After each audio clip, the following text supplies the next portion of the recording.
Bienvenidos. Nos encontramos aquí en la sala de Historia y Geografía de la nueva biblioteca de la Universidad Andina y nos encontramos precisamente con el profesor Luis Enríquez, que se encuentra en la universidad dictando un seminario sobre Derecho de Nuevas Tecnologías. Luis Enríquez es LLM en Derecho de las Nuevas Tecnologías de Información y Propiedad Intelectual de la Universidad de Hannover.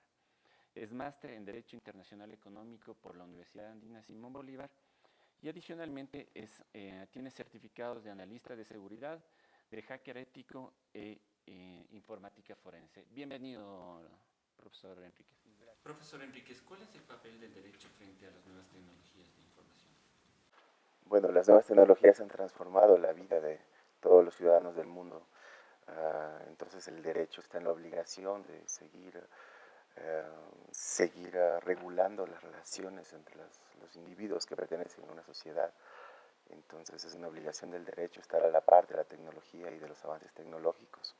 Las tecnologías de la información han cambiado también la forma como los abogados enfrentamos nuestra profesión. Pues hablamos de una visión transversal que afecta a muchos campos del derecho. Por ejemplo, cuando hablamos de derecho administrativo, hoy en día hablamos de gobierno electrónico, de administración electrónica, de ciudades inteligentes. Entonces esto cambia notoriamente, hay nuevos factores que transforman el derecho administrativo, por decirlo. En el campo del derecho civil, la contratación electrónica, las firmas electrónicas y muchísimas cosas más. El comercio electrónico transforma la vida de los ciudadanos. Qué decir en el área de los derechos fundamentales, por ejemplo, el derecho a la privacidad, a la vida privada, la protección de datos personales, que es realmente un tema central hoy en día de lo que es el derecho a las tecnologías de la información. La libertad de expresión, por supuesto, tenemos la libertad de prensa, cómo afectan, por ejemplo, nuevas tecnologías, hablamos de redes sociales, de cloud computing, por ejemplo, hablamos de todo lo que es Internet de las cosas, ahora pues hasta tenemos sanitarios inteligentes, por decirlo. Entonces, obviamente por ahí también tiene un gran impacto. Por el otro lado, el derecho penal, con todo lo que es la ciencia del e-discovery, por ejemplo, la preservación de documentos de manera segura, confidencial, para cambiarlos como pruebas, o lo que es todo lo que es la informática forense, cómo se trata una prueba electrónica, cómo puede ser admitida, cómo debe ser presentada para ser considerada como prueba electrónica, de dónde sale, y muchos conceptos técnicos alrededor de ello. De igual manera, dentro del derecho penal, todo lo que es delitos informáticos y su vinculación con lo que es el ethical hacking, por ejemplo. Un abogado hoy en día, sobre todo en estos campos, tiene que entender cómo funcionan la tecnología, cómo funcionan las redes, los sistemas informáticos, para realmente planear una estrategia adecuada de defensa de sus clientes. Bueno, estos son algunos campos que tenemos, hay que decir, me olvido de uno de los más importantes, la propiedad intelectual, por supuesto. Sí, todo lo que es propiedad intelectual, estamos en un entorno transnacional, donde hay nuevas reglas, ha evolucionado también el derecho internacional privado, por ejemplo, y pues todo el emergimiento de lo que son las licencias alternativas, open data, o sea, datos abiertos, software de código abierto, software libre, cultura libre, bueno, en fin, hardware de código abierto. Hay muchísimas cosas que han transformado la manera como un abogado de propiedad intelectual enfrentaba justamente la propiedad intelectual. Entonces, es una evolución constante y día a día vamos avanzando en el tema. Y bueno, la labor de un abogado de nuevas tecnologías es trabajar justamente en estos temas directamente con los clientes o también con colegas especializados en una rama determinada, justamente para ayudarles en lo que es ese puente, esa relación con las nuevas tecnologías. Ahora, precisamente sobre este tema, ¿cuáles son los retos del derecho frente a este campo que se está transformando constantemente, que son las tecnologías de información? Bueno, se dice vulgarmente que la tecnología va en jet y el derecho va en burro, ¿no? Hay mucho desierto. El asunto es que estamos enfrentados a un nuevo mundo. En el futuro la humanidad verá atrás y verá nuestros años como los años de cambio, cuando cambió todos los lineamientos de nuestra sociedad, todas las bases sobre las cuales se construyó nuestra sociedad. Entonces los desafíos del abogado digamos, no solo del abogado, incluyamos funcionarios, jueces, todos quienes estamos dentro de esta área, es justamente brindar a la ciudadanía una especie de seguridad jurídica, es decir, que no pase que los habitantes viven, que los ciudadanos viven ya de hecho con todas las tecnologías, viven su vida en redes sociales, usando servicios en la nube, todo esto, contratando electrónicamente, y los abogados no estamos preparados para darles un consejo, para decirles qué se puede hacer. A veces el gran problema es que los abogados en general, o los jueces, no están preparados justamente por lo difícil que puede ser entrar al mundo de la tecnología, por cuando hay una complejidad técnica por debajo.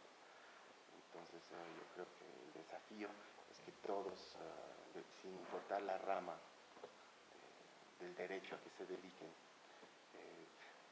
hagan un esfuerzo por entender lo que está pasando en el mundo y traten de aplicar eso dentro de sus ramas. De particular importancia dirían los jueces sobre todo, ¿sí? Que entiendan de qué se trata este nuevo mundo en que vivimos. Ya. Todos estos temas, específicamente sobre el tema sobre los derechos humanos, nos llevan inevitablemente a un tema sociológico, que es el control de la información.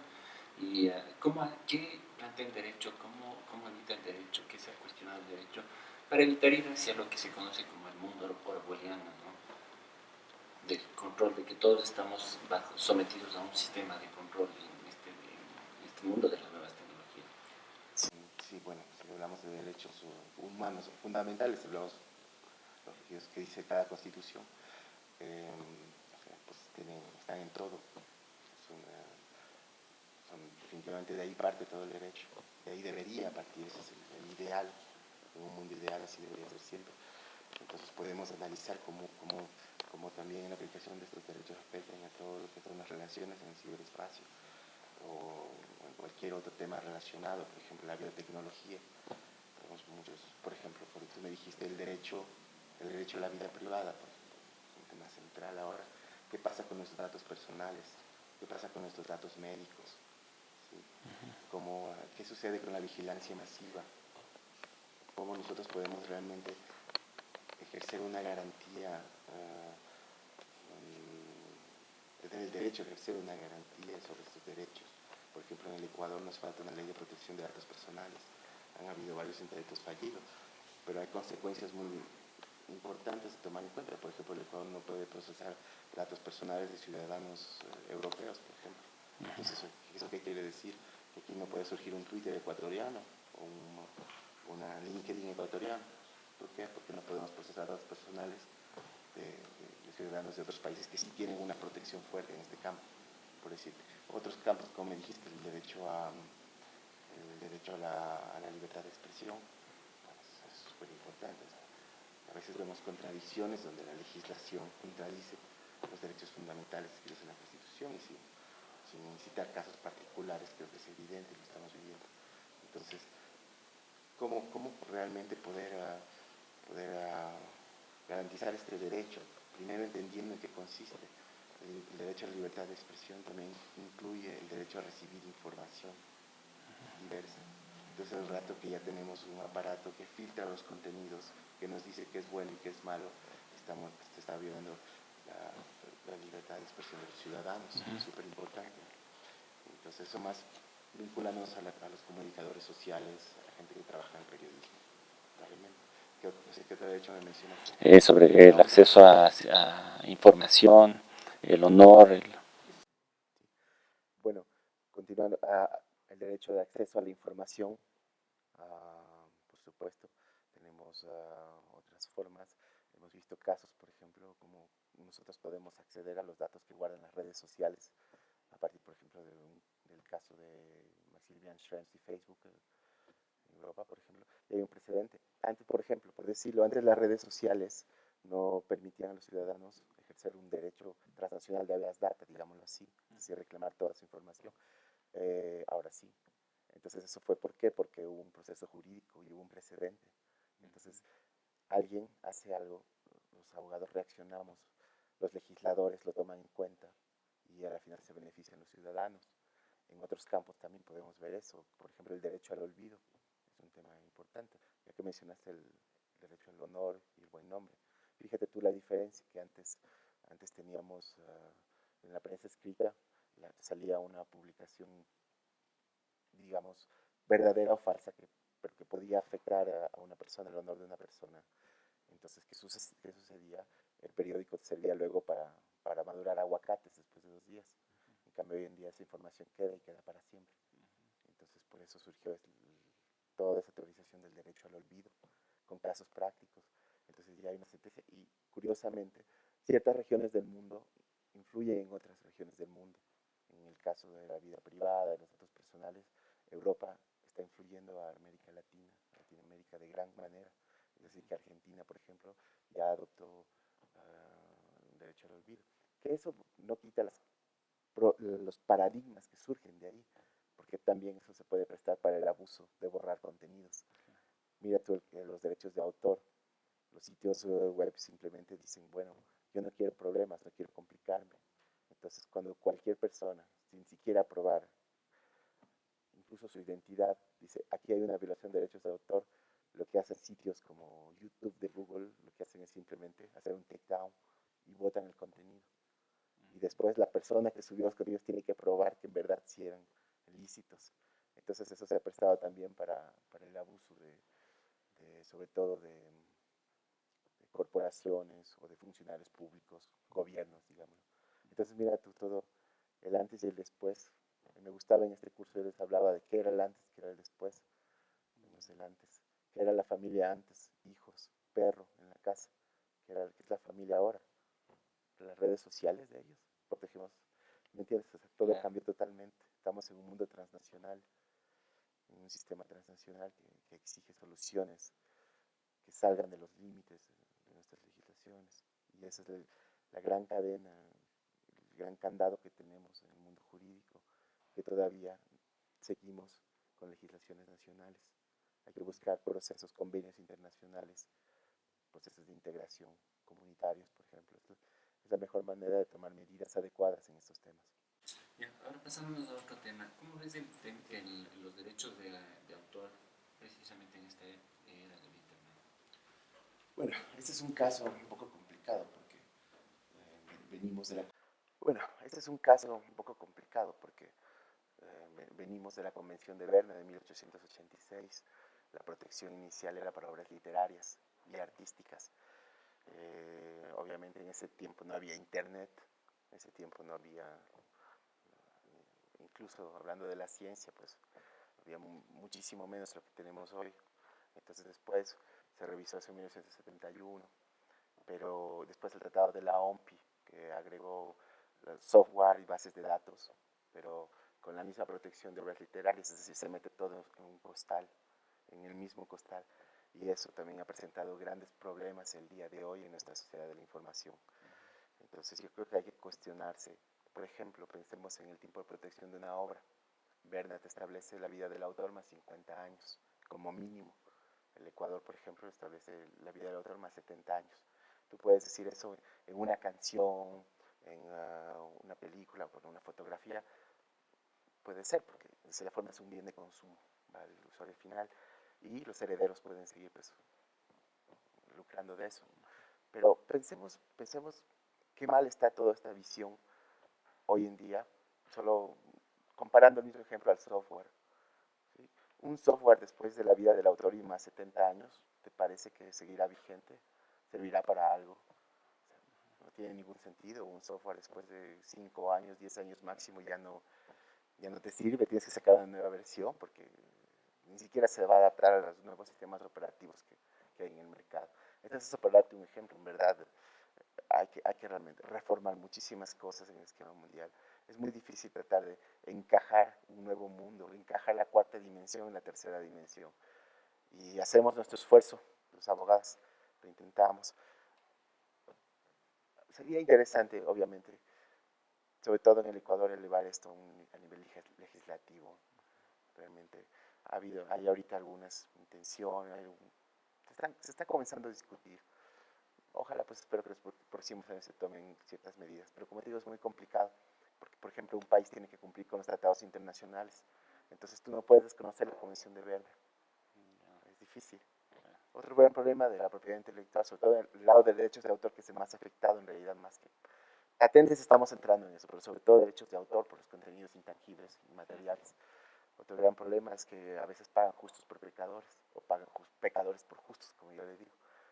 Entonces, por piratería en internet te cierran un servidor y, por ejemplo, lo que pasó en el caso de Megaupload, no te devuelven los archivos, pero yo tenía archivos legítimos ahí y no me los devuelven.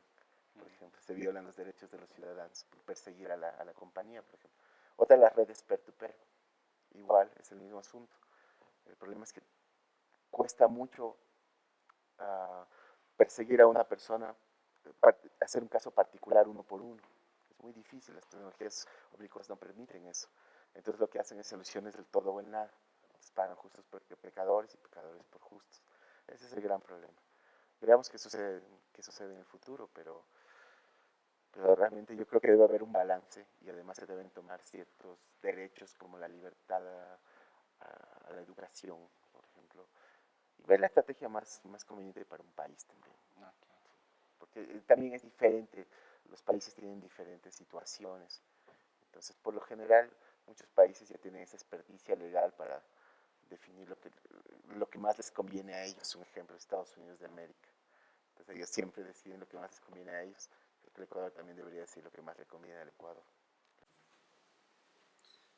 Finalmente, ¿cuáles son los problemas y los retos en torno a la seguridad informática? Bueno, en torno a la seguridad informática. El mayor problema de la seguridad informática no es la tecnología, sino son los utilizadores, son los usuarios.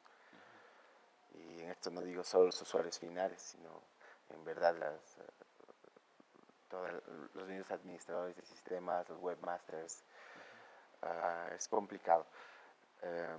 El asunto es que el enfoque es que las mismas herramientas que sirven para el bien sirven para el mal. Entonces, por eso lo del ethical hacking. El ethical hacking consiste en utilizar las mismas herramientas que utilizan los hackers maliciosos para la defensa, lo cual tiene mucha lógica, por ejemplo. Y en ese camino se mueve ahora la seguridad informática, por ejemplo, con la asesoría, auditoría de vulnerabilidades, o si no, el pentesting, lo que es el test de intrusión, que se llama. Sin embargo, aquí vemos también un desfase con el mundo jurídico. Algunos países han tropezado en sus legislaciones porque se olvidan de considerar que las mismas herramientas que sirven para el bien sirven para el mal.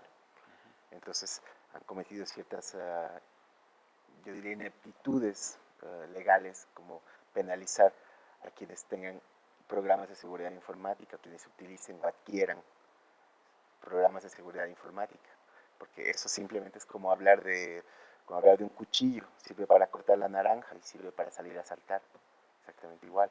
Sin embargo, si tú prohíbes que todos tengan cuchillos, incluido la policía, quienes están fuera de la ley, fuera del control, ¿no? Siempre van a tener una manera de conseguir un cuchillo. Pero tú estás prohibiendo a los legítimos que tengan un cuchillo. Esa es más o menos la perspectiva. Entonces acá ha cambiado el mundo de la seguridad informática en ese sentido de que se debe, quienes se forman en esta área tienen que conocer todas las técnicas y todo el medio que realiza pues, un hacker malicioso. Eso es muy, muy importante decir. Y más ahora con las tecnologías móviles, con Internet de las cosas, vuelvo a recalcar. Es un gran desafío y en verdad nunca tendrá seguridad al 100%. Pero comencemos por donde, formando a la gente. Ese es el mensaje que diría. Sí. Estamos seguros de que esta entrevista ha sido de mucha utilidad y de mucho interés en este contexto de redes sociales, de internet que estamos viviendo. Agradecemos a la presencia de Luis Enríquez en la universidad y en esta entrevista. Gracias, Fernando, gracias a la universidad. Pues bueno, estoy a las órdenes.